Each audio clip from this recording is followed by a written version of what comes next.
Yo, it's your boy, Orion, one half of the Northwest Sports Fanatics. Back at you with a new video. So we're going to go over today NFL top 10 players to watch going into preseason week 3, game 3, the dress rehearsal. You got to see how they look as if they were going to be going in week 1. I have a lot of concerns for players that are injured, guys that are playing poorly. What up, John Roberts? What it do, my guy? Good to see you. I just finished a college pump-up video that I reacted to. Kind of got me in the mood. New world order, brother. You know, I got the NWO swag on right now, so I'm ready to get into the video. Cooper, what it do? Duck dude. He said, we fucking led. What it do? Lenny D, what's up? Yeah, did you guys like that college pump-up video? I'm not sure if everyone got a chance to watch it just yet, but I wanted to make sure that you guys got a chance to kind of get into it. The following announcement has been paid for by the New World Order. New World Order, brother. and then just to let you know, so I'll just show. You know, it's NWO for life, brother. It doesn't matter if it's on the top or inside. NWO for life, brother. Yeah. Yeah, but it got me pumped up for college football. I saw it. I originally did a video of the best highlights for rookies, week 2, but it was only like 3 minutes long, and the highlight package really wasn't good, so I didn't want to upload that. Samuel, what it do? Hey, I was gonna say we just got some of the patents done for the design for you. So for obviously, you know, the logo there in the corner. So we just wanted to say thank you again. And then at one point, once we end up getting our merch linked up with Teespring, I'll end up being able to send you something. I might even be able to send you a little check, you know, your way for just being a great artist. We're going to obviously do that. We'll have another logo, which is the NW Sports Fanatics, kind of stacked on each other as well. That'll be available to purchase, and it's got all kinds of things. If you guys are kind of familiar with Teespring, they got mugs, they got T-shirts, they got hoodies. I mean, they got everything on there. But we're going to use the thumbnail, too, as well.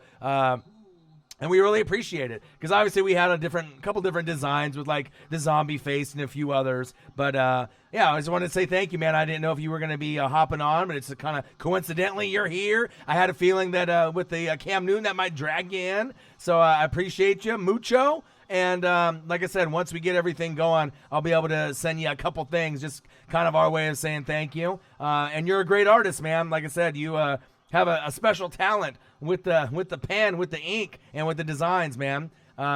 Be honest, Orion, who better than NWO or Bullet Club? Man, I mean, I'm a faction kind of guy. You know, obviously the Shield was nice for me while it lasted, but I'm always going to be a new world order. 4 Horsemen back in the day was the shit. DX, you know, everyone has their preference, you know, with the factions. I like Undisputed Era. All right, Undisputed, baby, Undisputed Era. I love them. I hope they keep them as a faction, but I don't know what's going to happen. But Corey Williams, what it do? My dude. Yeah. The merch, like I said, we just got the design, got the patent. I actually have one of the papers right here. I'll show you. So obviously we got the design there, and then we got some of the paperwork there. So as you can see, we still got a few more things to kind of go through to get a couple more designs, but I did come up with a nice, just, you know, NW Sports Fanatics, and maybe, you know, have a little highlighted. So it'll be nice. Like once we actually get the merch going, it's gonna be sweet, man. People will be able to represent, you know, either at the dinner table at work or just watching football, and that's really where it's at. But I wanted to come out, and I already did a college football pump-up video, what it do, but I wanted to make sure that, first off, I said props. I was going to send you an email, Samuel, but I had a feeling that maybe that you would drop in for the stream so I could, you know, thank you personally. So thank you very much. We both appreciate you a lot, and there'll probably be some other designs that will be coming to you at some point or another, but I just want to say thank you, man, from the bottom of my heart. Appreciate you very much. You are a talented son of a gun. New world order, brother. What it do? I said Earl Thomas on Carson Wentz. I would tell you, in this league, there's a small pool of guys that you would classify as an elite level, and I think he's definitely in that pool. Well, everyone seems to kind of get on Wentz or say that, he's not good enough. I mean, gosh, are we done hearing that already? I mean, I've been hearing it left and right. Let's just get the season started so you can just start smacking around teams left and right, and then I can nod my head and say, see, I told you so, and I have no affiliation with the Eagles besides I know that they are going to get the job done. React to college team highlights. Yeah, we will be able to do that as we get into, the college regular. So we have, I think, the Cowboys and the Texans, and I've had a lot of people reach out. So even though that's preseason, it is the dress rehearsal. So I may just, record the college football game and then do the Cowboys and Texans live stream. But I am going to be doing a lot of live streams. I'm going to be doing every Oregon game that I'm not at in Eugene and at Autzen. I'm going to be doing a lot of Clemson, Alabama, Ohio State, Georgia, just to make sure that we can have a good time together, just like we normally would on Sundays, Mondays, and Thursdays. But I'm going to throw out that Saturday schedule out there for you guys too. Did I see the Air Allen? Yeah, I did. Yeah, I did, John. Who do you think is going to be first overall? Next draft. That's tough. I mean, it just depends on the position. I mean, Tua's going to be great. Justin Herbert should be up there as well. They both will more than likely be top 6 picks, probably more than likely top 5. Jerry Jeudy is a beast. He's the best wide receiver in the game and arguably maybe the best player, period, in the whole entire college football ranks. I mean, he's up there. Definitely based off his skill set, and he's going to get better and better as we move forward. So it's going to be interesting to kind of see the development of Alabama. They obviously are stacked. They got recruits, left and right. So does Clemson, but I want to be able to see what's that third team? What's that fourth team? Just like in that reaction video I did for the college pump up. And if you guys can kind of hear with my voice still isn't back. After doing those 5 games, over the weekend and just putting all my passion and my energy, getting all those fresh donations and just vibing with you guys. It's like 4 days later and my voice is still fucking gone. And I use my voice at work, obviously, to talk to those business owners in Boston and New York. And it's still a little raspy, but I'm still trying my best, taking a little, not really cough drops because I'm not sick, but Ricola, I'm trying to get on some of that. I think I've already gone through like a bag or two. I'm not sure how much it's really helping, but I appreciate you guys coming to the stream. I love you guys, and let's go over to some players that I'm concerned with, either based off injuries or just how they've been playing, and then I'll go back up and scroll, all the way up and acknowledge everybody. Everyone, greet everybody. Halls is better. Yeah, I know. But, there's like a little shop right by my work, so I just had to go grab one, and, they had that. They had a couple other, flavors in there. So, I'm just trying to grab one real quick and, get into it, but I'll try to have to grab those Halls probably afterwards. So let's go over some players that I feel that are going to be kind of ones to look out for. And these ones aren't necessarily are in my top 10, but I wrote a huge list here. So I'll see if you guys can see if I can get it here where you can get an angle. There we go. See that?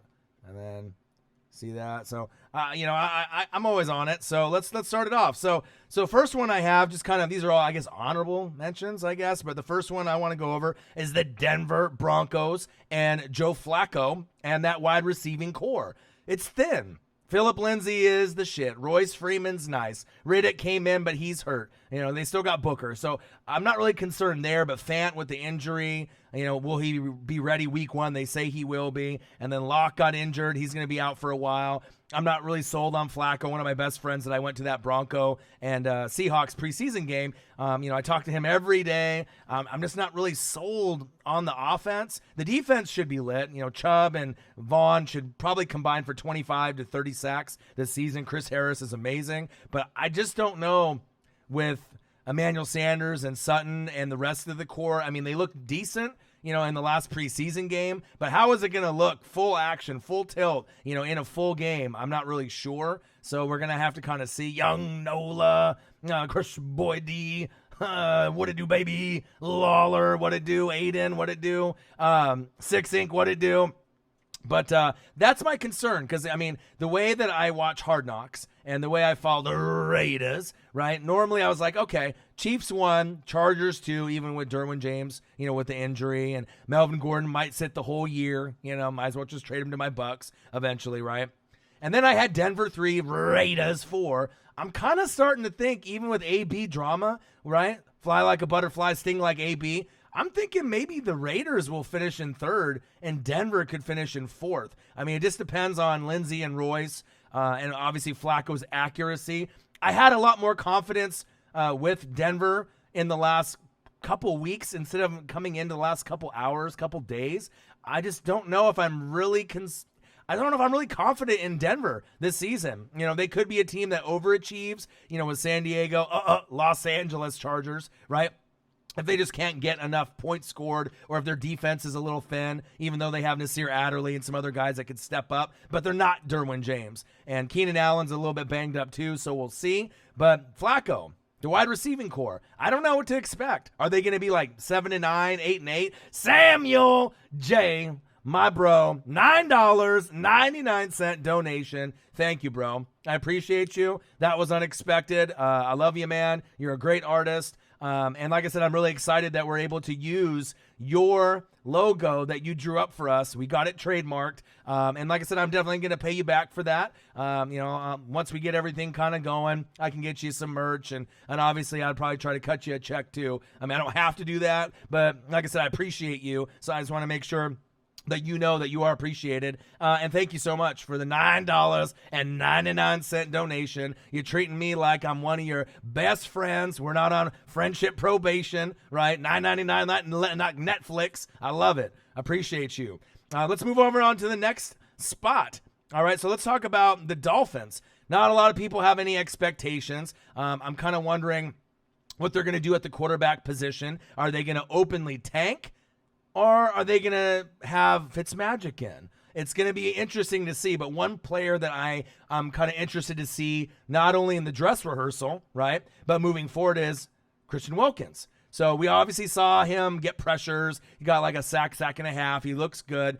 Besides him, though, who else is going to step up for that Miami D? We obviously know Xavier Howard. They have some pieces, but ultimately they're going to be the worst team in the AFC East.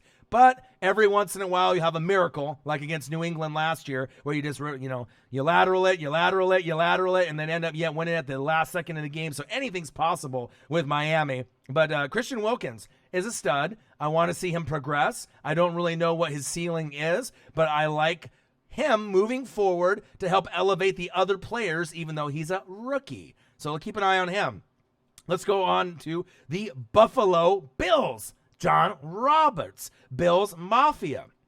I got a couple guys. So the first one that I want to shout out, I want to shout out Christian Wade, the rugby stud. Now, if you guys haven't been watching a lot of football, which I know you guys have, but if you guys haven't watched a lot of Buffalo highlights or kept in kind of the news on what's going on, so once in a while we'll get rugby guys. There's a guy on the Eagles, a lineman, and there's a few others that will test the waters of rugby, and then they'll end up, being good at it, obviously, and then we lure them over, with the cheddar, right, to get them their guap, to get them their money. They come over, and in most cases, they start dominating. And Christian Wade is one of those guys. He's a rugby stud. He runs downhill, straight line. He scored already, obviously, in his first game. And then last game, he looked nice, too, as well. Let's look for him. Omer Mujic, my guy. New world order, brother. And see, I got the jacket going. Look at it. And it's new order for life, brother. Oh, baby. Inside and out. It's new world order for life, brother. But yeah, so I want to be able to see the development of Christian Wade, right? I want to be able to see if he makes the team, which I think he will. And it gives them just another weapon that can add to the arsenal of who the strongest arm in the NFL, not named Patrick Mahomes, Josh Allen. And another guy I kind of shout out, only John Roberts will know who I'm talking about because he's hardcore Bills Mafia. I'm talking about Duke Williams, the rookie wide receiver. He's starting to get a little chemistry. So we already got John Brown with the deep burner, right? The D-Jacks of the Buffalo Bills, right? You end up having Cole Beasley, right? He's got the best hair on the Buffalo Bills. He might even drop a couple bars. He can rap, right? He's going to be that chemistry guy, that first down guy. Josh Allen is needing that chemistry. But Duke Williams could be a guy that could kind of make a splash quietly and move forward. And I like the chances of them, like I said, getting 9, 10, maybe even 11 wins. Sean, the real Jordan, new subscriber, got told by his brother, check this channel out. I saw you yesterday. I remember you. Good to have you in the room. And we're going to have a great night tonight. Just going over. I went over a college football reaction, a pump up, right? And then now we're going here. So Buffalo Bills wide receiver Duke Williams. Make sure you keep it's the Bucks and the Browns. And that's at like 4:30 right on NFL Network. And then at 5, we got the Lions and the Bills. So guess what? It's a doubleheader for your boy. Marcus will be there for a little bit, maybe like a quarter and a half, maybe 2. But I'm going to do a live play-by-play color and reaction for both games. So I'll have to switch it back and forth depending on how it's going. But one starts at 4:30. That's the Bucks and the Browns. So hopefully we'll get to see Baker, and we'll see my shitty quarterback, Jameis Winston, stealing crabs, throwing picks, maybe throwing touchdowns to Godwin and some of the other, nice pieces that I have on my roster. And then I want to flip it over at 5 to be able to see Josh Allen and his drive, because I really like this Buffalo Bill team. I got a little man crush on this Buffalo Bill team for the AFC East, and not only the East, the AFC in general, because everyone knows New England, everyone knows Pittsburgh, right? The Colts, right? You got the Chiefs, but it's that underlining talent that everyone is sleeping on. Sometimes all you got to do is get in the tourney, and then you can make it happen. We saw Aaron Rodgers do that a few years back, and then he ran it all the way to the Super Bowl. So anything can happen. So let's keep moving forward. Another interesting piece that I want to look at with the Cleveland Browns, since we're just still talking AFC, right? I'm talking about Mack Wilson, linebacker. So obviously we saw them play, and they played well. Lots of picks, lots of defense. I'm interested to see his development moving forward. We obviously know Denzel Ward's going to be great. Myles Garrett should be great. He's got the, all the different, guard face masks. He obviously likes to style it up. He loves Dragon Ball Z, just like Juju Smith-Schuster. So I like the style with the visors. But it's going to be interesting to see what Mack Wilson can do, because if he can play like he has been in preseason, this team not only can compete for the AFC North, right, which I don't think they're going to win, but it seems like everyone is either really on them, high on them, or they think that they're just going to suck. So there's not really an in-between, and I'm kind of an in-betweener, right? I've heard, they're going to win the North, they're going to kill it, they're going to go 12-4, they're going to Super Bowl, and they're going to win. I don't think that's going to happen. Freddie Kitchens might need to get his ass out the kitchen, right? But we'll see, right? And the defense might not be as good as people think. And maybe the offense struggles a little. I mean, I think that they have one of the more high-powered offenses. I love Baker Mayfield, but you got to think with Odell there, right, with Jarvis and Njoku, people's stats, someone's going to lose targets. So Njoku's probably going to go down. Landry's probably going to go down, even though there'll be some probably safeties over the top and some double coverage on Odell. But Chubb's stats will go up. Baker's stats will go up. But I want to see Mack Wilson. I want to see the defense. That's what I want to see. Show me the defense. Is it going to be up to par with the offense? I don't know, but we'll see. Cleveland Browns, Mack Wilson. The Jags, let's shift over to them. Do we have any Jags fans in the house? I think we got one, our new subscriber from yesterday, Saxonville. I know a couple years ago we had a few. Duval, right? But then, obviously with Blake Bortles, you made it to the AFC Championship game, and then things kind of hit the fan. Sean, the real Jordan, I did this one for you, buddy, okay? So we have a few Jags fans from time to time as I start doing more live games with them. There'll be more that hop in, right? There's a little confidence there on the defensive side. Offensive side, a little shaky, right? We already know with Nick Foles and a few others, those are obvious, right? But with Yeldon gone, right, what is Leonard Fournette going to be? At one point a couple years ago, you could argue he was like what? A top 6, top 8 running back prospect. A lot of guys in fantasy picked him up. Another. So what is Leonard Fournette going to be? Because if he ends up being a force, right, they might be able to compete better than Tennessee, because obviously they got a lot of problems there at quarterback and the rest of the squad, with Vrabel, right? The Texans have a horrible O-line, right? Deshaun Watson and DeAndre Hopkins are fucking amazing talents. If Fuller could stay healthy, then they have the Three Musketeers. But he always gets hurt, and when he plays, he scores like a touchdown every single time with Watson. But the defense, Jadeveon Clowney, is he playing? Is he not? Is he going to be on the Texans? Is he going to go to another team? Who knows? But you got J.J. Watt, and you got a few other pieces. We're going to have to kind of see how it goes, but I am kind of concerned about them moving forward. What are you going to get from them? It's kind of tough to say. So keep an eye on that, and keep an eye on Leonard Fournette.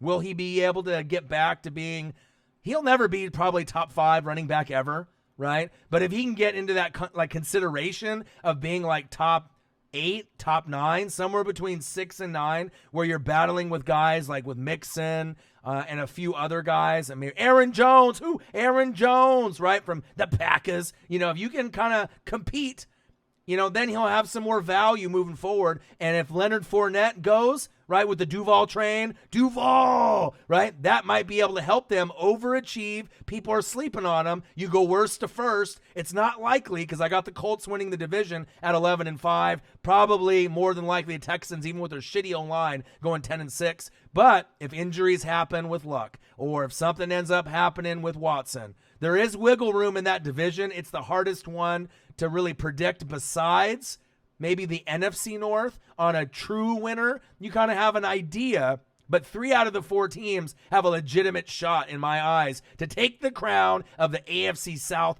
or the NFC North. So keep an eye on that. All right, let's move on to the Green Bay Packers, since I was just talking about them, right? So you know Aaron Rodgers, you got Aaron Jones. We already know Devontae Adams is going to be a top 7 wide receiver in the league. He's going to burst out onto the scene, which he already has. But I think with this year, with Rodgers, even if they finish in 3rd place in the NFC North, right, he'll be able to create such a crazy stat line with Adams. Rodgers is going to be able to just keep plugging him away. He can be double team, triple team. He's one of those guys that can still run routes with the best of them, and he will start being mentioned in the upper echelon wide receivers. Thielen is starting to kind of make a name for himself as well, but instead of being the 6th best wide receiver, 7th, 8th, like Mike Evans and some of these other guys, let's see what they can do this season. Maybe we can push a couple of these guys up towards the top 5.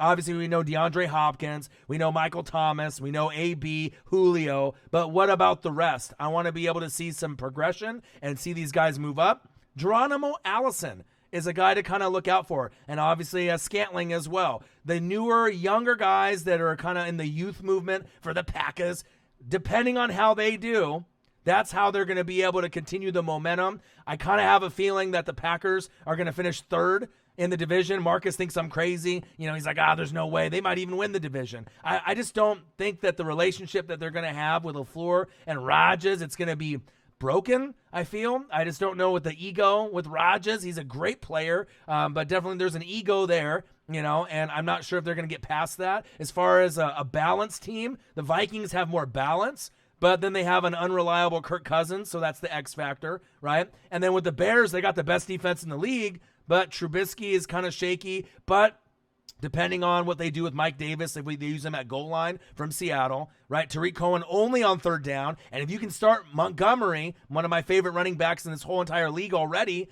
right? 3rd rounder, if you start him right away, game 1, that could be the difference between the Bears winning the division, right? Or maybe getting a wild card or slipping to 3rd. But I still think that they're good enough to make the playoffs, even with their kicking woes and their kickers. So keep an eye out on that. Now let's go to the Eagles. We got any Eagles fans up in the room? I know we got a few. I know I spoke with a couple of them. And with the Eagles, right?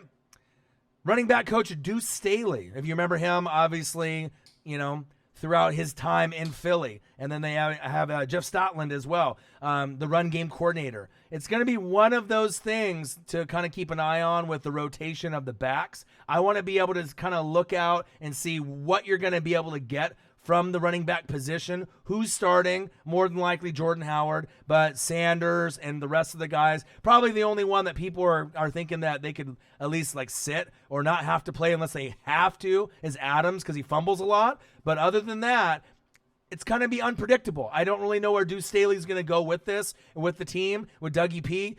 Depending on how they rotate their guys is going to be real key for each guy getting enough reps and feeling confident out there. And I'd like to see Sproles in the slot. I mean, you have so many pieces out there. Why don't you mix it up a little bit? You know what I mean? He's only going to be there for a year. You got D-Jax back as well. Let's see what we can do with the rotations, but that's something to keep an eye on, not only in the dress rehearsal next, coming up here in the few days, but also when we go into week 1. Let's go to the Patriots. Not a lot to talk about the Patriots. We obviously know with Jarrett Stidham, he's amazing, right? He's been playing well. He's overachieving. Obviously they liked what they saw at Auburn. If Oregon was going to play him, I'd be a little bit more worried. We might still lose that game, but Chase Winovich, it's like Nikoviches and all these witches that they got. They're all great. Defensive end. He's already making a presence out there. Look for him, and I'm looking to see his development. Is he going to be the next superstar on New England that doesn't have to be a first-round pick? It seems like they're really good at evaluating and getting the most out of their guys in the system, and I'm almost interested to see Jamie Collins and how he's going to react on coming back to New England. N'Keal Harry, obviously from Arizona State, will be interesting to see how many reps he gets, how many targets he gets per game. They change the strategy every week, so you can't really game plan that one guy is going to get them all, Edelman every game, or Gronk because he's not there. But look out for those two guys, Winovich, N'Keal Harry, and obviously Jamie Collins. And then let's go to the Falcons. For me, the Falcons, I'm going through a lot of teams here. I haven't even gotten into my top 10 yet. I'm breaking it down, so all you guys are just getting educated right now, just dropping the knowledge bombs, okay? Which obviously most of you guys already know a lot of these guys anyways, all right? So the Falcons are a team that I thought that could be, maybe runner-up to the New Orleans Saints for the NFC South. As I start breaking down film and I start reading about the team website and I'm watching them, I'm starting to think that the Panthers are going to be the better team out of the Falcons or the Panthers. I see the Falcons sliding down to 3rd, Buccaneers 4th, my team, because I'm realistic. I'm not a homer, okay? But I think the Panthers have a great chance to not only get 2nd place in the NFC South, I really do think that they have a great chance to make the playoffs as I was breaking down the tape, because the thing that concerns me is Devontae Freeman, all right? Devontae Freeman, right, Keanu Neal in the back end, right? That concerns me. Vic Beasley concerns me. Deion Jones is one of my favorite players, period, in the NFL. That concerns me. I just don't know the health of the roster. And if they end up getting guys missing a game or two here, a game or two there, Julio, it seems like, is going to miss some time at some point. I just don't know if Ridley and Sanu and some of the other backups are going to be good enough to hold it down in such a competitive NFC. So I'm thinking that the Panthers kind of have the leg up. I like what I'm seeing with Spider Buns, right? He's already making a name for himself to try to get that Rookie of the Year on defense. Look out for the Panthers and a few other players that I'm going to get to in my top 10, okay? Okay? All right? Let's go on to 2 more teams because I'm really breaking down all of this, and you guys are just typing back and forth. You guys are chatting, all right? And I'll scroll back up. The Bengals. Nobody's talking about them. They got one of my favorite players in the league. Avoid the Boyd, Tyler Boyd, right? So A.J. Green's out with the injury. We know there's going to be room for a lot of targets, fantasy points, and someone else, right? Andy Dalton. Now you got Joe Mixon. We know that he's going to be able to hopefully stay healthy. In most people's eyes, he's a maybe number 6 to number 10, 11 running back in this league. He'll get drafted high because he can catch the ball out of the backfield. He's got good hands, kind of like a baby AP, as Marcus would say, right? But the guy that I'm kind of looking at is who? Who could it be? Not Tyler Boyd. It's not Eifert because he gets hurt all the time. What about the quarterback that they drafted? What about Ryan Finley, right, from NC State? He's been looking pretty good. Like, could he, by some way, somehow replace Andy Dalton? Is it possible? Could he be the next guy? Because, you've been with Andy Dalton, 2nd rounder, when you picked A.J. Green in that same draft. A.J. Green in the 1st round, Dalton in the 2nd. Could he play good enough where the coaching staff, or maybe just Dalton ends up getting injured and it happens by default? But I kind of like what I saw from Finley. The line obviously isn't there. The defense isn't there. A.J. Green isn't there. Eifert always gets hurt. But I'm kind of like on the fence, you know what I mean? Let's see what he does as we move forward to week 1. And if anything happens, right, I know it's like that Big Red. We see him all the time. I kind of like Finley. Give the kid a chance. We've already seen what Dalton can do. He's maxed out. Maybe you can get a little bit more production and get the Bengals back to being kind of relevant. And just for me being a Buccaneer fan and just being a shit team, I kind of want to see something new. Do you guys want to see something new? Maybe you do, maybe you don't. But I'm kind of leaning towards Finley. And for me to say that over Dalton, that's really saying something. Because I think Dalton's not a great quarterback. He's average. He's middle tier. Out of 32, he's like 16. He's like in the middle. Sometimes he plays great. 3-4 touchdowns and 1 or 2 picks. But sometimes he's horrible. 2 touchdowns, 4 picks, 5 picks, right? Let's get the new kid in there, Ryan Finley. Let's try him out, all right? And then the last one I got for the Giants, right? We know Daniel Jones is a G. He's my favorite, right, in the draft. Even with Kyler Murray, even with Haskins, right? Rosen, even from the year before. You only have so many guys. I like Baker. I like Sam Darnold. I love Josh Allen. I like those guys. But from this draft, right, I love Daniel Jones. You got Saquon. Nice 1-2 punch. When are they going to play together? Who the hell knows? It's going to be tough. It'll be interesting when it happens. But until then, you got to roll with Eli, right? Good Eli, bad Eli, right? 1 touchdown, 5 picks, right? And then the next game, 4 touchdowns, 1 pick.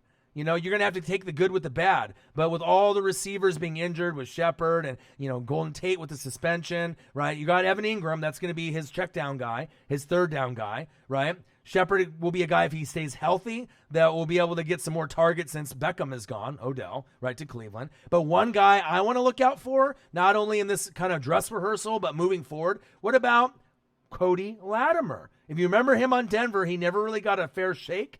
He's been kind of banged up a little bit, but he might be a guy that can get out there and use his hands and run his routes and maybe make a name for himself. Out of all the guys that are below Golden Tate and Shepard, that might be the one to keep an eye on to help maybe Daniel Jones at some point get some more chemistry, right? Even Eli, he's old as hell, but I do like Cody Latimer to see his progressions. That's a lot of names that I went over already, huh? I should have did like a top fucking 20, right? But I wanted to give you guys a good video. I already did the college, reaction video, the pump up, right? But I'm going hard in the paint, right? So let's get into my top 10. We're finally there. I don't know how many minutes we're in. Let me go over here on the computer. They say, do you want to do an update on your computer? No, I don't want to fucking do an update on my computer. Get out of here. All right, so it's already been 32 minutes in, right? And I haven't even got into the list yet because I like vibing with you guys and going over my list. So this is going to be a good one. Are you guys ready? Yeah, my voice still fucking sucks. Like I said, when I go balls out, balls to the wall, and I'm going and I'm doing the reactions and the color and the play-by-play, I give you everything I got. And then obviously if I do 5 games in 2 days, it's gone. And it's still kind of gone, but, I'm trying. I'm trying. All right. Number 10. All right. Is a quarterback that won a Super Bowl, right? Recently. You can make a movie of his life. He almost quit football, right? I want to watch to see what slick Nick Foles is going to do for Saxonville. Okay. Duval County. What's going to happen there? Are they going to fall flat on their face and finish last? Are they going to be better than Mariota and Tannehill? Possibly. Right? But I think that the coach Marone needs to get fired. That's his personal opinion. They need someone better, right? The weapons at wide receiver are thin. Hearns and Robinson are no longer there. Mercedes Lewis isn't young. They need more pieces. Chark might be able to give you something, but what is he going to give you? Not consistency. That's for damn sure. We don't know what we're going to get from Fournette. If you get anything from Fournette, that'll make it easier on Slick Nick's life. But he doesn't have near the weapons that he had in Philly when he ended up making the run and him feeling comfortable. You had running backs galore with the 4 horsemen, right? You ended up having plenty of wide receiver help. You had the best tight end in football, not named Travis Kelce, and so bad it hurt Zach Ertz, right? Great defense behind you, great coaching staff, great GM and Howie Roseman, Dougie P, right? So I'm kind of interested to see what are we going to get from him. Can he play outside of Philly? Most people are saying right now, no. I'm not willing to stamp it just yet that he can't play anywhere else. He's not going to play as good because the weapons aren't as, fruitful, right, in Saxonville. But let's just keep an open opinion. Let's see how he looks. They haven't looked good so far in preseason, okay? But let's see how they look because there is some wiggle room in the AFC South. I mean, I really feel that there's more wiggle room in that division than any division in the NFL. If any team wins that division, would you really be surprised? Colts are front runner with the talent and the coaching and the draft picks they've had, no doubt. Texans probably shouldn't have won it last year, but they found a way to get 11 wins, right? With a booty O-line, right? Like New Day would say, with the booty-O's. They got a big bag of that cereal there for that O-line, right? And then obviously with the rest of the teams, Mariota sucks, and that hurts me. I'm a duck, right? Tannehill sucks, right? So what are you going to do there, right? There's wiggle room. So we'll see where it goes. Number 10, slick Nick Foles. Number 9 is a running back that may take Zeke's job this season. I mean, get the deal done. Then you give money to Jalen Smith. And then what's next? More than likely, Dak will get the money. And then what are you going to do if Cooper gets money? And then you're just sitting there. I feel that even though it's, Jerry had his back, with all the legal troubles and the things off the field, so he can say whatever he wants, right? But the relationship is a little fractured. They want to make sure that they take care of each other. But based on with, Tony Pollard, number 9, he looked good enough for me that he might be a fraction of what Zeke is. But even if that being said, if he's there, Pollard, right, and he can stay injury-free throughout the whole season, it'll be a similar case to Le'Veon Bell, James Conner. When James Conner came in, you didn't really know what you were getting. But then his stats weren't that different when it was all said and done. And now moving forward in Pittsburgh for his first year, starting with no distractions with Le'Veon on the team, off the team, you feel confident in James Conner moving forward. You feel confident in Juju Smith-Schuster moving forward. Will they feel confident in Pollard moving forward if Zeke and they can't come to an agreement or there's some, problems there? I think that they're lucky that they got a guy as talented as Pollard, because if you didn't have a guy like that, you would be going from a team that could go 10-6 all the way down without a Pollard or Zeke, probably at about 5 to 7 wins. But with a guy like that in the lineup, if the O-line can stay healthy and the defense is still elite, top 5, right? Even with an inaccurate Dak in the red zone, you still can compete and probably get close to 9 or 10 wins. And then I don't think they're going to win the division, but I think that if they have good running game and good O-line play, anything is possible. Zeke or Pollard. I mean, the touchdown difference would probably be 4 or 5 more for Zeke, running, and then maybe a couple extra, receiving. But I like what I saw out of Tony Pollard. Keep an eye on him. He's better than advertised. A lot of the running backs in this draft class are going to be better than you think. And just because they were drafted in the 3rd round or 4th round doesn't mean anything. Just ask my favorite running back in the league, AK-41, the alien, Alvin Kamara, 3rd rounder. Okay. Jalen Hurd, the Niners wide receiver at 6'4", started in front of him at Tennessee. How is that possible? Then he transferred to Baylor and became a wide receiver. Anything is possible. But I really like Pollard a lot. I won't lie. If Zeke doesn't play all year or plays half the year, I feel comfortable. Pollard can get you in the end zone once or twice. He can get you 80 yards minimum if they give him enough touches. It may take 15 or 20 touches to get there, but I think I like what I see. I'm watching Taysom Hill, Nolans Saints. I saw a funny thing that since you did, Lord, thank you for the donation. I appreciate you. They said that Teddy Bridgewater in one of these articles I read was the best backup in the NFL. And I was thinking to myself, he's not. Taysom Hill's better. If you have Teddy Bridgewater at 1, he didn't look good to me. Taysom Hill is better. But that's another story for another video. Number 9, Tony Pollard. Number 8 is a team that I like winning the AFC South. I just talked about him. He's had a lot of injuries in the last couple years. He's not going to be ready from week 1, week 2, maybe all the way to week 4. Talking about Andrew Luck and his replacement, Jacoby Brissett. Okay, I have him at number 8. Keep an eye on him. I feel ultimately in my heart, I feel like 90% comfortable with him, even if you had to roll with him for like half a season, which shouldn't be the case with the Colts. But I think that he's smart enough to slide when to slide, throw the ball away when needed to throw the ball away, take the sack when you take the sack. You got good weapons. Let's just make sure we get Paris Campbell healthy for that deep threat.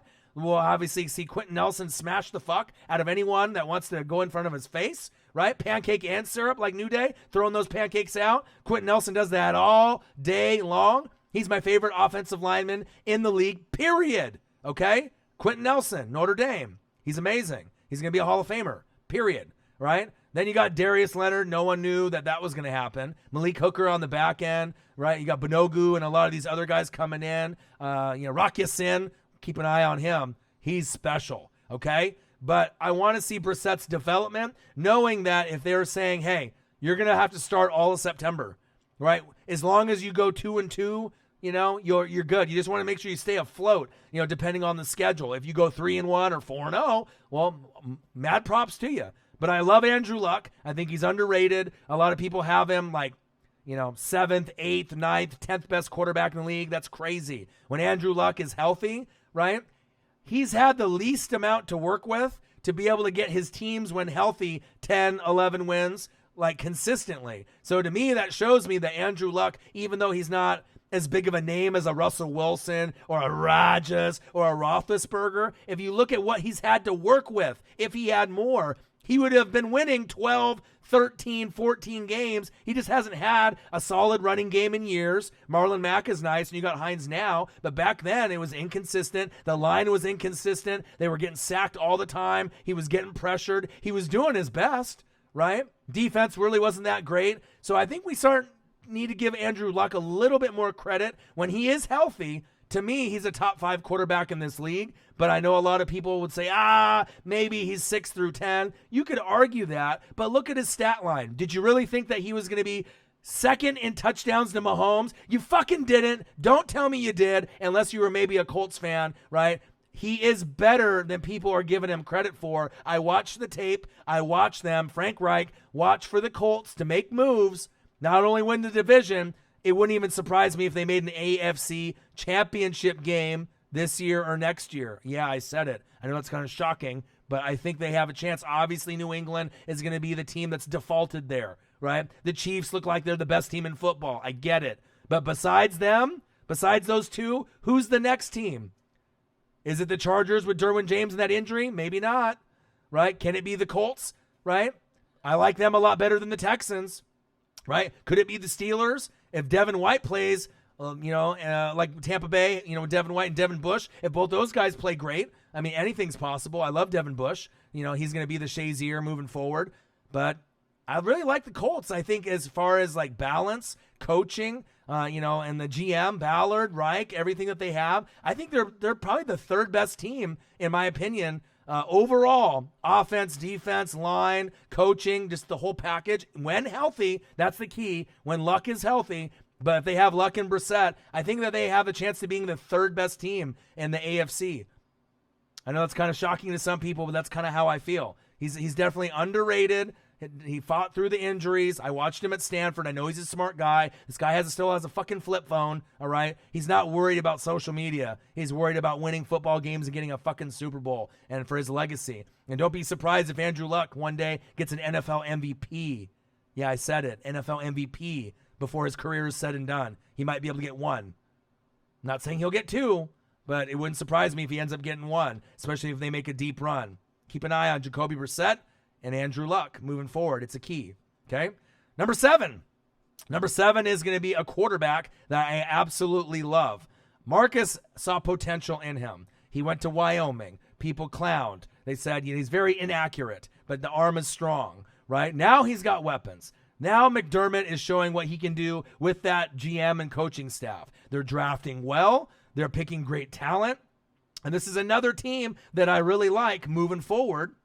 I'm talking about the Buffalo Bills, right? And Bills Mafia. We just saw another Jet linebacker. Not one of them ended up tearing an ACL. Now you got another one that did PEDs and suspended for the first 4 games. I said the Jets and the Bills seem like they're the 2 teams that might be the sleeper, that come out of the AFC. And I'm starting to think with all these mistakes and Gase and his googly eye, going sideways, he might not be able to get it. I love the jerseys, the new helmets. I love Darnold. I love Le'Veon Bell. But I'm starting to think the Bills, it's kind of making me feel that I like this team better. They have more depth at running back. They have good weapons on defense. Even though C.J. Mosley and Jamal Adams and Quinnen Williams are amazing, right? I think there's more plethora of talent on the Bills on all sides of the ball. And then you end up getting the guy, Christian Wade from Rugby Stud, on there too. Anything is possible. Don't sleep on Josh Allen.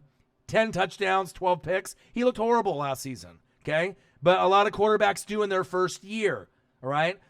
Watch him to explode and have a huge year. He'll probably get 4 or 5 touchdowns on the ground, probably 500 to 600, 700 yards on the ground, okay? Big first downs, big wins, right? And then also look for him to get 25 to 30 touchdowns a season to go from 10 and 12 to 25 to 30. That's a big increase. And then even if he has 15 to 18 picks, if he has 30 TDs, no one's going to care, right? It's about getting those W's. And they got themselves a superstar. This is the best quarterback they've had since Jim Kelly.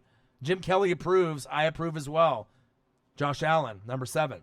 Number 6, a quarterback from the same draft class. They will always be linked. And I'm not talking about Baker Mayfield. I'm talking about Sam Darnold. I want to see his progressions. Yeah, you got Le'Veon Bell now, right? Besides Robbie Anderson, Quincy Enunwa, who else?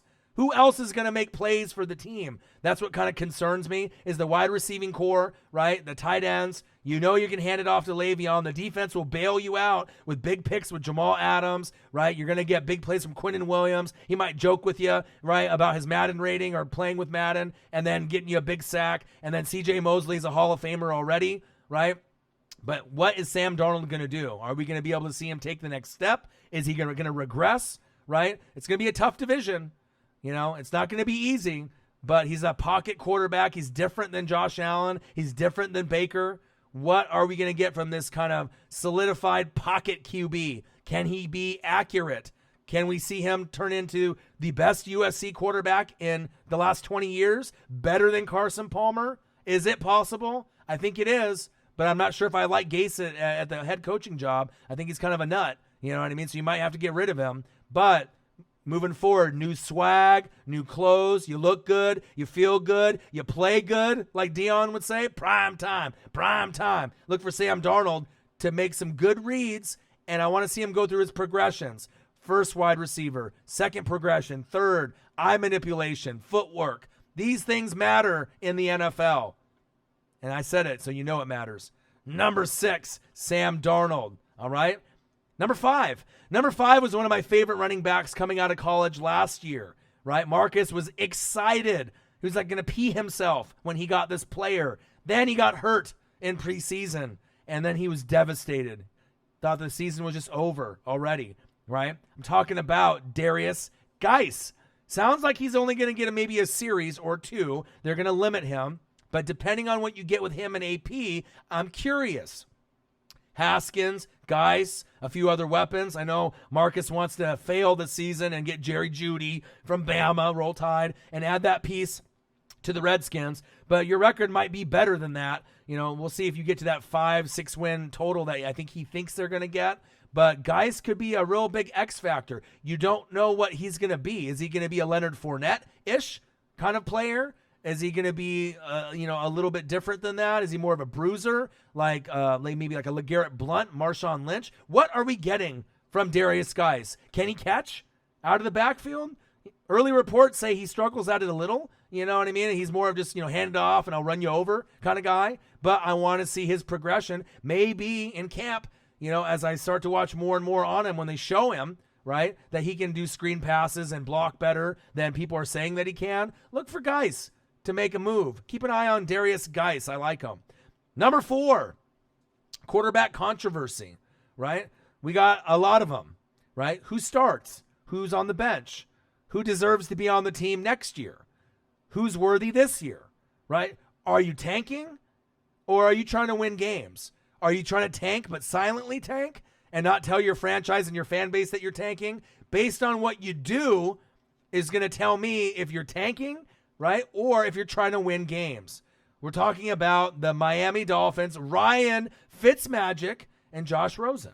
All right, Josh Rosen got replaced with Kyler Murray, right? He's never really had a fair shot. He's got kind of an attitude to him, a swag. He's a smart kid. I think his parents are like lawyers or, they got money, so he doesn't necessarily need to play in the NFL. He might have to go to another team before it fits, depending on where that is, New England or somewhere that he has stability, right? So ultimately what happens is Ryan Fitzmagic is the better quarterback. If you're trying to win games, you start Fitzmagic. He's going to have great games like on Tampa, 4 touchdowns, no picks, 400 yards. But the next game, he's going to have 1 touchdown and 5 picks. Can you handle that? If you're the Dolphins, you should be able to. Okay, Flores came from New England. He's used to winning. You're going to be losing a lot. Now, if you end up starting Josh Rosen, what's that saying to the fan base is you're tanking silently, right? You stick him in there as long as you can, lose, and then you're going for the Tua or Herbert sweepstakes. That's ultimately what you're doing. But will they do that? Or you just hope that Fitzmagic plays good for a couple games, you bench him, right? And then you throw in Rosen for the rest of the year and you only end up winning 3 games. Ultimately, I think they want to tank because they want to get Tua or Herbert, but they can't say that in front of Fitzmagic or Rosen because their feelings will get hurt. But keep an eye on those 2 quarterbacks. Fitzmagic is the better quarterback. He should start. But if something weird happens, right, and Rosen starts week 1, you know they're tanking. Like immediately. They're trying to lose every game, period, because he's not good enough to start.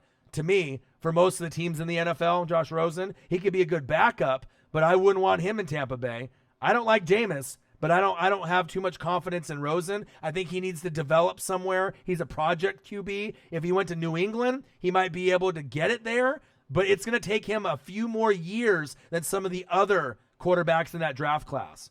Big facts, okay? Number 4, Ryan Fitzmagic, Josh Rosen, the Miami quarterback controversy. What do you do? Number 3, another quarterback controversy. Are you guys still in the room? Are you listening? You feel me? Marcus Mariota from my Ducks, right? Go Ducks. Ryan Tannehill. When Ryan Tannehill came into the league, if you guys watched him in college at A&M, he was a wide receiver. Everyone talks shit about Ryan Tannehill. He sucks. He's not accurate. He gets injured all the time. Well, remember, he was a wide receiver. WR, not QB. Give him some slack. He's not going to ever be a Rodgers, Roethlisberger, Breeze, Ryan. He's not going to be those guys, okay? Who starts for them? Is it Mariota?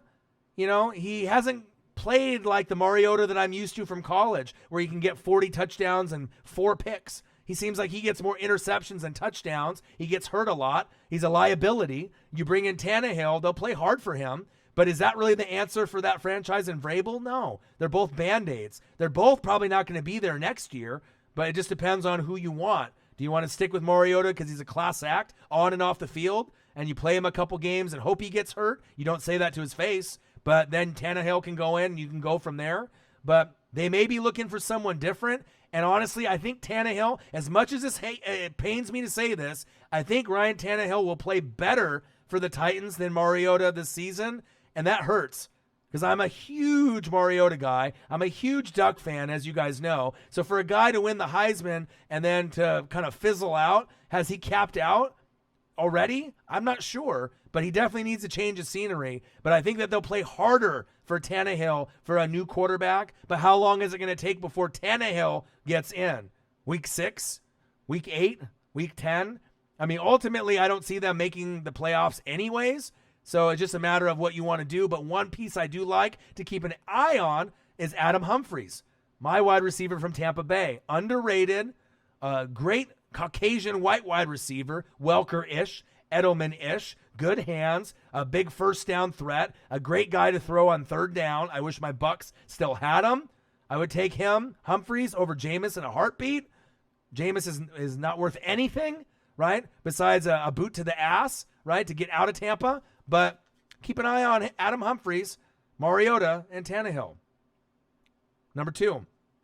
Number 2 I could put at number 1. Both of these quarterbacks I'm concerned about, right? But one I'm concerned about a lot more. Number 2 is a guy that I want to watch play.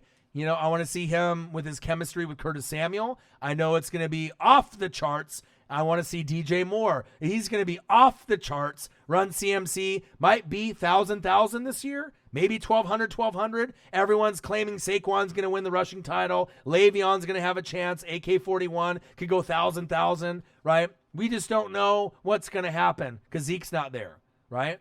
But as far as Cam Newton, Superman, it's not a Superman shirt like Cam would have. It's New World Order, brother, all right? But I feel with what I've read and what I've seen, I'm 100% confident, right, that Cam Newton's going to be 100%.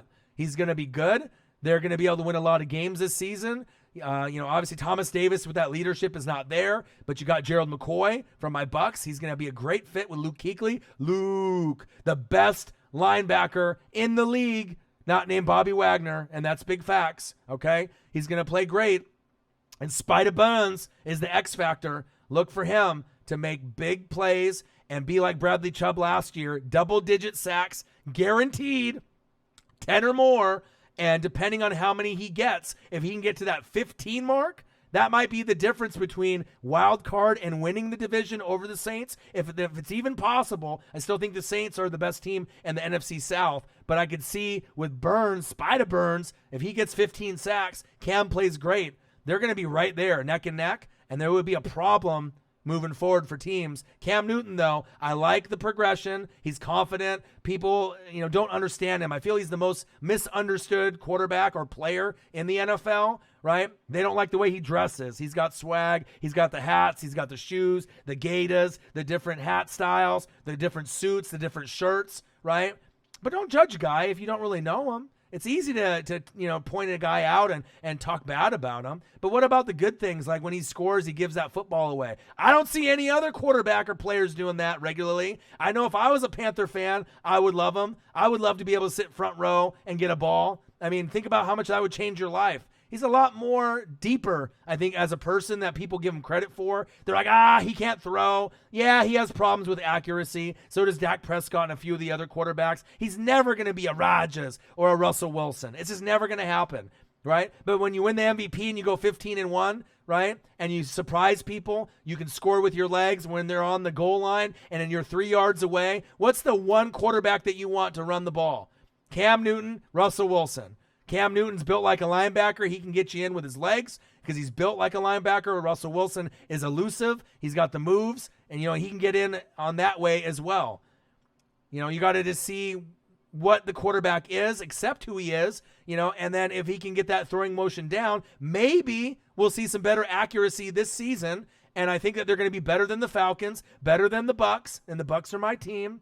I like the Panthers' chances of getting to 10 or 11 wins and getting to the playoffs this season. And normally, I would say 3 months ago, I would be, I don't know. You know what I mean? Because obviously that's a rival of the Bucks, but I keep an open mind. I'm not a hater, right? I like to kind of go check my bases, cross my T's, dot my I's, watch the tape, read the articles. And I really like Cam Newton this season. And the person that's going to benefit the most is Curtis Samuel and DJ Moore. Look for them to take off and make a name besides Spider Buns, who might win Defensive Rookie of the Year. If it's not him, Devin Bush. If it's not him, Devin White. And if it's not him, to be continued. Okay? Number 2, Cam Newton. Watch him. Special. Number 1, had a 0.0000 rating. Tore his ACL. The Patriots traded him. This team I like moving forward, right? They have issues at quarterback. They have Mullins. They have Beathard. But that's not good enough to be able to compete for a wild card. I'm talking about the Garoppolo effect and Jimmy motherfucking G. Jimmy G looked horrible, okay? The offensive line didn't protect. He threw a bad interception in practice a few days before. He had 5 picks. Who the fuck throws 5 picks in practice? Jimmy G did, okay? So we have to kind of think like, is he mentally okay? I mean, Mullins is probably a top 7 backup, but I mean, how many games are you going to win with Mullins? The chemistry with Kittle was there, right? And you got Hurd and Deebo Samuel, right? You got Pettis, you got Goodwin, you got weapons, but a lot of the guys are banged up. Sherman, Bosa, Garoppolo, Verrett. I mean, I can go on and on and on and on with all the injuries. Right? Quan, we'll have to see if he can stay healthy. But I'm really concerned about Jimmy G because going in, I thought that he would be better and they could compete with Seattle for second place. But if you're playing football like that, there's no way that you're going to be able to get to 9 or 10 wins. You're going to be sitting at like 6 and 10. And that's being nice, based on the rest of the teammates kind of carrying the load, the defense, and maybe the rest of the weapons that they have on offense. My number 1 player to keep an eye on, right? It's going to either make or break him this season. Jimmy G at number 1. Do I think that he can rebound? Yes. Will he rebound? I don't know what week it'll be. It might take him a month or 2 before he gets comfortable. But he didn't look good at all. Keep an eye on those players. So that's a 1 hour show for me to go through 10 or 15 players and then go through my top 10. It might be a record. Samuel J. with the $9.99 donation. Hellord 247 with a $2 donation. I appreciate you guys. It always makes me feel good when I'm losing my voice, but I can give you guys a great podcast-like show, right? I can keep you guys in tuned. I got the enunciation, right? The tonality. I keep it popping. All right. So hopefully you guys like that list. Now I got to scroll all the way back up through fucking like 1,000 fucking comments, and I probably won't be able to catch up, but we'll see what we have here. Let's see here. Sean the Real Jordan says, thank God Blake is gone. Yeah, no shit. It says, no Jags hater Aiden. He's a Texans fan. All right. Well, that's natural, Aiden. You know, obviously in that division, the South, 3 Fs, it's going to be tough. I like the Jags because of the defense. Right. I mean, I'm jealous. I wish Tampa Bay had a defense like that. Crush Boy D, you know, Jalen Ramsey, Miles Jack. I mean, we go through all the Calais Campbell, Bouye. I mean, they got so many pieces. Josh Allen, the rookie. They are going to be one of the better defenses in the league. They're top 5, but I'm not sure that's going to be good enough for them to get to the playoffs with just the defense. Let's see here. Let me keep scrolling down. Hopefully, here straight, yeah, and we'll see. And then injury prone, knock on wood, some of the players. He said, I hate Ramsey so much. Well, Lunar, you're a Colts fan, so obviously being a Colts fan, you're not going to like anybody in the division, so that's natural.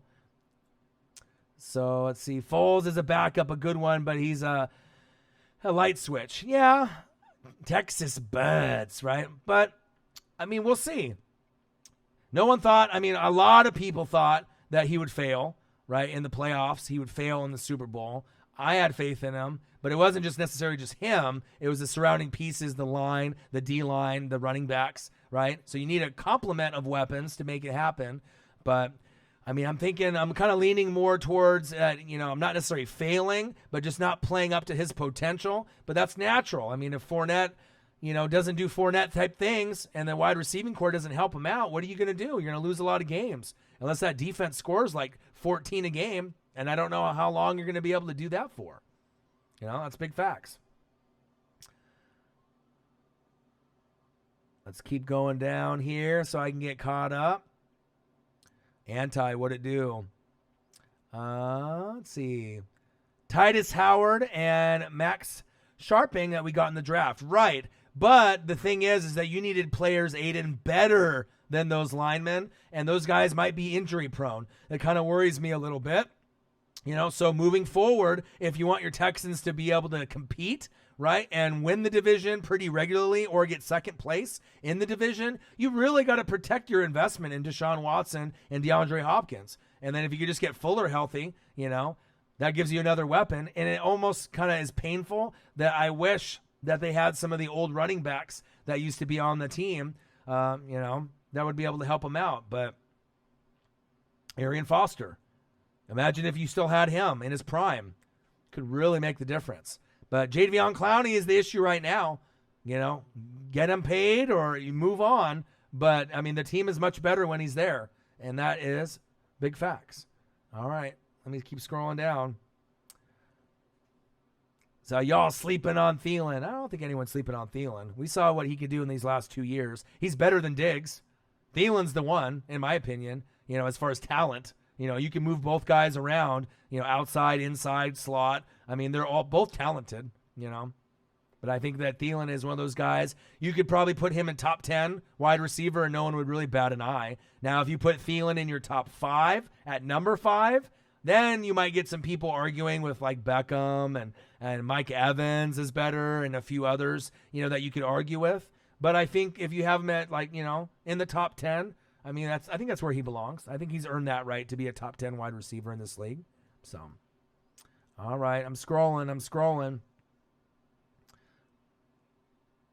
Chase with the good hair. You know it, Samuel. America's team is being slept on. So how many rings does Hightower have? Well, one thing I want to kind of talk about is, we're speaking about Hightower. I'm talking about, Jamie Collins when we were talking about him. What kind of impact is Jamie Collins going to have with the roster for the Patriots? It might be bigger than we think. And I want to be able to see some of the other pieces, moving forward too. Obviously with Gilmore, some people think Gilmore is legit. Other people don't think he's the best corner in the league, which I find kind of comical. But I mean, everyone has their opinion on who they think is the best at the position. But everyone has their favorites, moving forward. Calvin Ridley said finna go off. Well, I mean, he had one game for 3 touchdowns, and then obviously the rest of the season he ended up with 10 total. We'll see where he goes with them. Chase with the good hair, Winovich. I like him. Perfect Patriot player. Sad because it's like a lot of these Patriot players. I mean, I could definitely see them on other teams and obviously getting good potential, good stat lines from them. And then of course they get a guy like that, and he's going to start producing like week 1 in preseason or week 2. But he got the good hair. He does. Let's see here. Let me keep scrolling down. God, I'm not going to be able to go through all these. You guys just been going back and forth. Joe Mixon is underrated, Panthers fan says. Pierpont, what to do, my guy? He sent me some info on the fantasy team. We had a nice little discussion on who to trade and who to keep. I think we ended up winning that deal, helping you out. I think Mixon is underrated. You could put him probably somewhere between 6 and 12 as far as rank at running back when healthy. But that's the problem. Mixon gets hurt a lot. So he's a liability at times. Can he stay healthy for a full season? Probably not. But, I mean, as long as he gives you like 12 games or more, you're going to be able to be in the hunt with your fantasy. You just got to make sure that he doesn't get hurt in those last few games so you can ride him all the way to the end. But I like his potential. He's got a lot of it. Let's see here. I hate Andy Dalton. A wet noodle over Dalton. Well, the thing is like with Finley, he's been really impressive. If you watched him, in college, I want to try to think of like someone I can compare him to. He's a better version of Mike Glennon, right? He's tall, he's lanky, right? He's got that kind of long delivery. Mike Glennon can be good at times, but he's not a starter. But I feel that Finley is a better version of Glennon, more accurate, more confidence, not as long of a neck as we've seen in Hard Knocks, right? As Gruden would say, a long neck, right? But I want him to get a chance. I really do. I mean, I'm not saying that you put him in there and the Bengals are a playoff team, but I like to be able to see someone new, moving forward. And there's so many comments, so I'm just going to probably scroll pretty close here towards the front. And that way we go in here. The Pierpont. No one is sleeping on the Cowboys. The Eagles are so deep and are being slept on. Well, I mean, it just depends on who you're reading from. I mean, are you going based off ESPN, Fox Sports, Colin Cowherd, Skip and Shannon? I mean, it just depends on, who you're listening to, Obviously, if you go here, right, you're going to get no bias. You're going to get straight facts, right, on who is going to be good. There might be some surprise teams, in the league, but they're, right, and that's really what matters. I mean, you're going to have the bias towards, your own team. That's what most people have. But like I said, it's going to be really interesting transitioning into, week 1 because this dress rehearsal is going to be big. And like I said, I really want to watch all those guys that I went over. It's going to be important, to be able to see the development of a lot of those guys, what you see from them. Are you going to be able to get good production out of guys? Like Cam Newton, are you going to be able to get good production, or is he going to look rusty? Jimmy G, is he going to get there? It's going to be tough. Hogan signing, Omer, yeah, right. I like I said, I really feel that the Panthers. I mean, yeah, I seen that, Omer. I did see that. Yeah, it's just one of those things that like. People keep sleeping on him too. You know what I mean? There's a lot of hate for Cam, a lot of hate for Dak, a lot of hate for the Patriots. I mean, there's certain guys that are like really singled out in the NFL. Some for good reason and some for not. You know what I mean? Just based off maybe like personality or maybe if that person was on another team. Calvin Griffin, what it do? Have you made your kids yet? How many do you got? I talked to you yesterday, so you got to have at least 2 in the oven now, right? Maybe 3? Man. But, I mean, we'll have to kind of see the progressions, though. It'll be really key for me. But, like I said, I really was thinking the Panthers and the Falcons were going to be kind of neck and neck. But I feel once we see Cam, I'm hoping that with the dress rehearsal on Friday and on Thursday and Saturday and Sunday with all the games, we're going to be able to see a healthy Cam. And think about what I'm saying, too. I'm a Bucs fan. So, I mean, obviously, if I'm a Bucs fan, my number one rival in the division would be the Panthers, right? But on this channel, call it right down the middle, brother, right? So I got to give credit where credit's due. I mean, Cam Newton, I would take him over Jameis. But I would take almost anything over Jameis at this point. That's big facts. Right. And the Falcons could win the division, right? But, but I also could be a millionaire, right? Which might end up happening by some point anyways, with the channel and our growth, you know what I mean? Down the road. But I just think that they have too many injuries for my liking, right? With their big name stars. So, I mean, anything is possible. Right, but like I said, I think least likely scenario Bucs to win the division, then the Falcons. I like the Saints with the best chance, Nolans Saints, right? But I could definitely see the Panthers being a win or two behind the Saints and getting in, right? I think they have a little bit more depth than Atlanta or Seattle.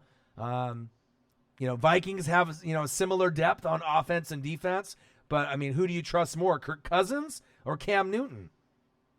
I would probably go Cam Newton just because I know I could rely on his legs. I can't rely on Kirk Cousins' legs, and in some games he plays great with his arm, right? I got to give him that. But, I mean, if I'm trying to win a game with him rushing the ball, I mean, you ain't going to get there with Kirk Cousins. That's big facts. So, but I did a video earlier for a college football pump up. So if you guys didn't get a chance to see it, or if you love college football, make sure you check it out. Also, make sure you guys smash the like button on your way out if you guys haven't done it already. Subscribe to the channel. At least I hope most of y'all have subscribed to the channel already. We're trying to get on that 20K grind. We're getting our merch really close off Teespring, so we're going to have stuff available pretty soon. T-shirts, hoodies, mugs, the whole 9 yards. So if you want to support me and Marcus in that way and just have some swag, we'll obviously lay the details down. We'll have Fantasy Fanatic Fridays where I help you guys out with fantasy football. Donations will be recommended or encouraged, but I'll be able to help with people's fantasies as well. And then we'll be going through a busy schedule of live games. I'm going to be a busy guy, so we got a lot of games on Thursday. We got 1 game. Friday there's 2, and then Saturday there's 3. Sunday there's 1. I'm going to probably go try to visit my dad because the Dodgers and Yankees are playing like a 3 or 4 game set. So in between one of the football games on Saturday, after I think the Cardinals game in the morning, I might try to go and visit him for a couple hours, watch maybe about 6 innings of the game, and then come back for the Texans and the Cowboys. I think that'll be a fun one to watch. And even though that the Gators and the U are playing in college football, and that game is more maybe important because it's regular, right? I'll probably just have that, on the TV recorded. And then after I end up, doing the live stream of the Cowboys and the Texans, because I do want to see the starters in the dress rehearsal. And then maybe I can switch it over. But it's going to be a busy time. Pray for my voice that I still have one. And then obviously with the donations that have been coming in, it's fantastic. Appreciate all y'all, for definitely doing that and smashing the like button, subbing, and tell a friend. Tag our video and, in other videos. The voice is starting to go. Make sure you get as many people onto this channel as possible. Help us out. We're not going to be that far away from 20K. I imagine it'll probably take us about a month into the regular season, month and a half, to get the number that we're trying to shoot for, over 1,000 subs in that time period. We'll be doing reaction videos with the uploaded videos. I'm going to be live streaming like a fucking madman. So you guys are going to see me on there doing multiple games. Hopefully I have a voice, because I'll tell you what, doing 5 games in 2 days by myself, if that ends up being the case, is going to be a grind. But I love doing it, and I hope you guys can join me in there as well. Did you guys have any other questions or anything else that you guys want me to go over? Because otherwise I was going to probably, cut it short unless you guys want me to keep going over anything that you guys have with the teams. I had obviously a lot of names that I went over for people to watch. Say, love the vids, the new formats. Miss Marcus, but loving the content. Great job. Thanks, Samuel. Thanks for your fucking sweet logo. Thanks for being a fucking great artist. Genius. Picasso, boy. We appreciate you. But Panthers fan says, keep going. Entertain us. Well, I think I entertained you pretty good already with the, with the reaction video, with the college football. And my list is on point. Everything's one take. And that's one thing that a lot of people didn't realize when me and Marcus have, been doing this channel for just the 2 years. And even when we did Facebook and we were doing videos, years before, every video we do is one take. I don't think there's a lot of people on YouTube that could do that, especially, all the time, like literally one take all the time. It's one of those things, and to be able to go for a long period of time, I could do TV, I can do radio, right? But I'd rather do YouTube personally, because I don't want people to tell me what to say and say I can say this or say that. Well, talk sports like us, Northwest sports fanatics, right? I'm giving you the straight facts, the fire, right? Help you out with fantasy, help you guys win your league. Says Orion, says, what do you think about Avonte Maddox? I like him a lot. I know when you say that name and you say that to other channels, they'll be like, who? Who's that? I don't know. But that I follow every team, every player, and I'm on the grind. With the secondary, it's going to be a concern. With Mills, we'll see what Sidney Jones can do. I'll name drop for you and name, right? But I do like him, and I think with his progression, it's going to help the rest of the roster out. But Sidney Jones, I feel, besides Maddox, I'm really excited to see what he can do. We haven't really got to see him play fully for Fly Eagles Fly just yet. And obviously going with the Cowboys and the other teams in the division, you guys are going to be like the black and blue division, which is normally the AFC North. You guys are just going to be beating the shit out of each other every week. And if you sleep on the Giants, when Daniel Jones is in there, or you sleep on the Redskins once Haskins starts going with Geis, and then you got Kerrigan, right, and Jonathan Allen and some of these guys, you never know when you might just sleep on a team and just drop one. And it won't be bad. It'll just be like a field goal at the end, and that'll be painful because it'll be a game that you should have won, right? But you know how the NFC East works. It works like that. You grind, and then you have some fucked up penalty or some kind of fumble that happens maybe from the other team. They kick a field goal, and then you end up losing 17-16. That's a bitch. You know what I mean? There's going to be a lot of tough games in the NFC East, but I'm really excited to see Daniel Jones and Haskins. I'm excited to see you guys with the Eagles and what they can do to prove me right.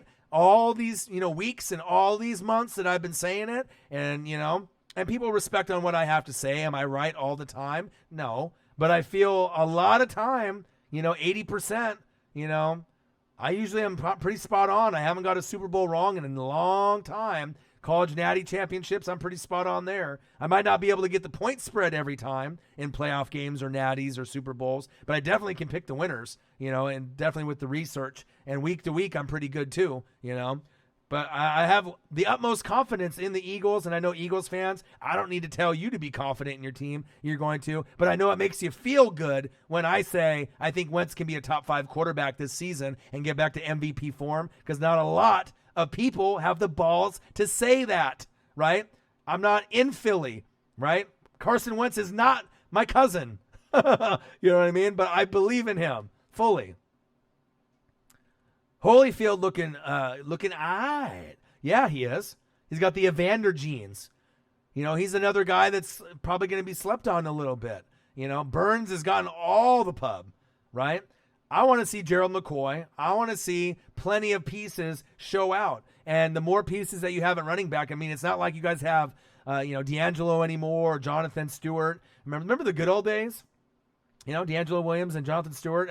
You guys are in transitioning now. But what you're going to be excited is with Curtis Samuel. Curtis Samuel. You feel me? It's going to be exciting. He's going to take the biggest steps. Obviously, with me reading and watching your camp and watching all the highlight tape, I wouldn't know that unless I'm actually doing what I say I do. And you know it too because you follow your team. Yeah, J Stu, RIP. Yeah, right? Right. But the team now with Run CMC, he's, to me, right, put both of those guys together in their prime and you're still not Run CMC. Run CMC has a chance with that Ed McCaffrey blood in him to be so special that he might be like the first white Caucasian Hall of Fame running back, right, in a black running back era. You know what I mean? Because we obviously know with the black running backs, there are 9 times out of 10 incredibly athletic, incredibly gifted, right? They dominate the league. We just haven't seen a Caucasian running back like maybe Mike Allstott, my boy, right? Built like a running back, fullback, built like a dump truck. Yeah, new world order, baby. New world Allstott, brother, right? Run CMC, though. He plays, I don't even know what to describe him as the type of talent he is. He reminds me of a Caucasian, right? Marshall Faulk, a white Roger Craig. But he could be better than Roger Craig. Maybe not as good as Marshall Faulk, because I put Marshall Faulk up there on my list as like all-time greats. But the way that he's going and the rate that he's going, he could get there. He might surpass Marshall Faulk when it's all said and done. It'll take a lot of work, and you guys will have to get to a Super Bowl and win to cement the legacy. But as far as like running backs, Run CMC and Alvin Kamara are 2 of my favorite running backs in the entire league, and I'm a Bucs fan. That's not supposed to happen, right? But when talent is there, greatness is there, you respect it and you love it. Now, can I go down to my local shop and buy a Run CMC jersey and a Kamara jersey while I'm a Bucs fan? Fuck no, I can't, right? But if I could throw them in the closet and stash them, for a throwback down the road, it would be something that I definitely would want to do because I really respect the hell out of those guys, both of them, Yeah, he's one of a kind. When are you going to be able to see a white running back play like that ever again? It's going to be rare. Like maybe in another 10 years, 20 years, there'll be another one similar, But I already watched him at Stanford plenty, so I already knew what you were getting with him. Very special. Peyton Hillis. Well, Peyton Hillis had, 1 good year, 2 good years? Run CMC could be a Hall of Famer.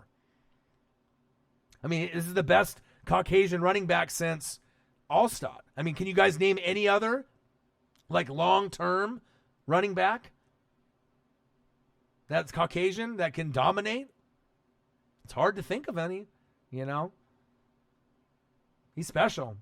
That's big facts. And he can play other positions. It just so happens that he's that athletic that he plays that running back position. He's going to be a big, big key. You said Tim Tebow. Oh, man. You're killing me.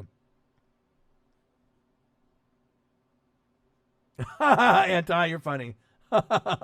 Man, there's been guys, from back in the day, you know what I mean? But I as far as like Run CMC though, Rex Burkhead. Oh man. He's pretty good. Let's not, Danny Woodhead, like all the little Patriots and, all those guys that kind of get mingled in there. Because the Patriots, whether we, want to admit it or not, they love white players. Certain organizations are more pro-black. Some are more pro-white. Some have a mixture of both, right? That's big facts, right? But you could see with the Patriots, a good chunk of their roster is Caucasian for a reason, being in that area, right? But a lot of their players play better than people think they can play. And if they went somewhere else, they're not going to play as good, Just ask us some of the other pieces that they've had that have left their team and they are no longer with them. Can you guys think of any white wide receivers or Caucasian wide receivers that are no longer with New England and the production went downhill? Can you guys think of any? There's one. We'll see if you guys can think of it. Ooh, Larry Zonka. Yeah. That's going way back. He was amazing. Yeah. That's definitely one. There you go, Panthers fan. I was waiting for someone. I was like, you guys are sharp. It shouldn't take you that long. Danny Amendola. You know what I mean? Great player there, right? Wes Welker was great even before there. Denver, New England, Denver. He's one of those special guys, right? Danny Amendola, But then you see some of these other guys that, might end up there. So we'll see. But I do love Run CMC. He's a once-in-a-generation type of talent. And it's going to be a nice combo to see the offense grow. Everyone will be talking about Spider Buns, right? Moving forward, everyone will be talking about him. And like I said, as great as Devin Bush is, in the AFC, as great as he is, right? As all the tackles that he gets, as great as Devin White might be, or Josh Allen for the Jags, or Quinnen Williams, or Farrell on the Raiders, or any of the other guys, or Abram, right?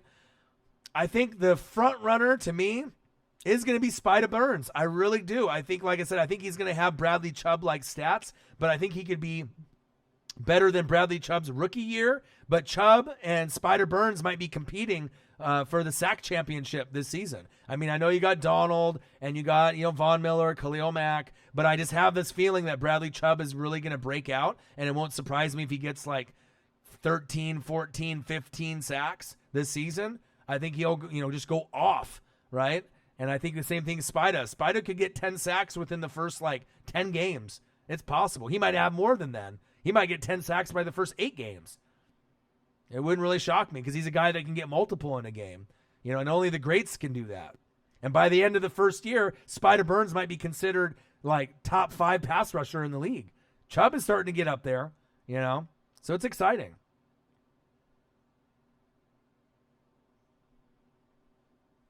He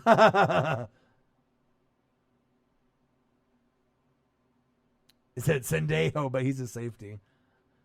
Well, there's certain positions, you know what I mean, how it goes. Certain players can play, and it's one of those things that if you think about it, me being a Bucs fan, so I already know the history of Steve Spurrier, being with the Bucs at the quarterback, Vinny Testaverde. And then when they had Doug Williams, I mean, it was kind of I was really rooting for him because, when they would always say the black quarterbacks can't play. Anytime I would always hear certain friends or people in a group that said that, it always made me mad. I don't know if it made you guys mad, but when I always would root for Warren Moon on the Oilers, which have probably the best uniforms of all time, the Houston Oilers, those were amazing. And then Doug Williams, and then he finally went to the Redskins after Tampa and then got the ring. It's just kind of nice to be able to see players of any race, right?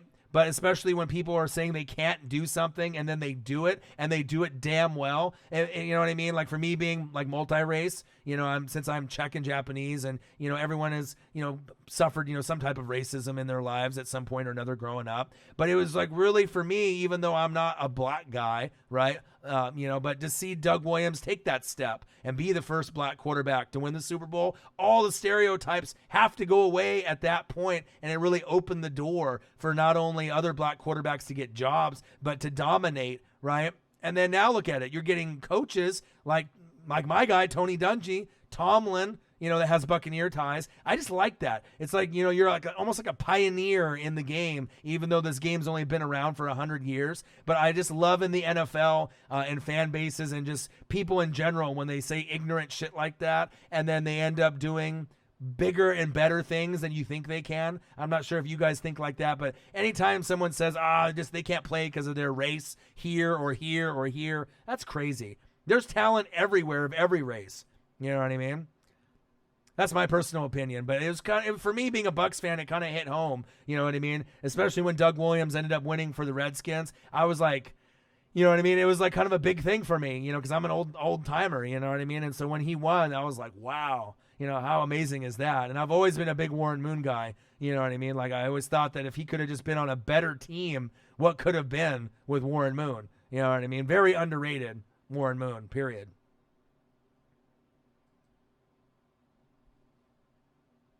A white Mexican. There you go. Yeah, so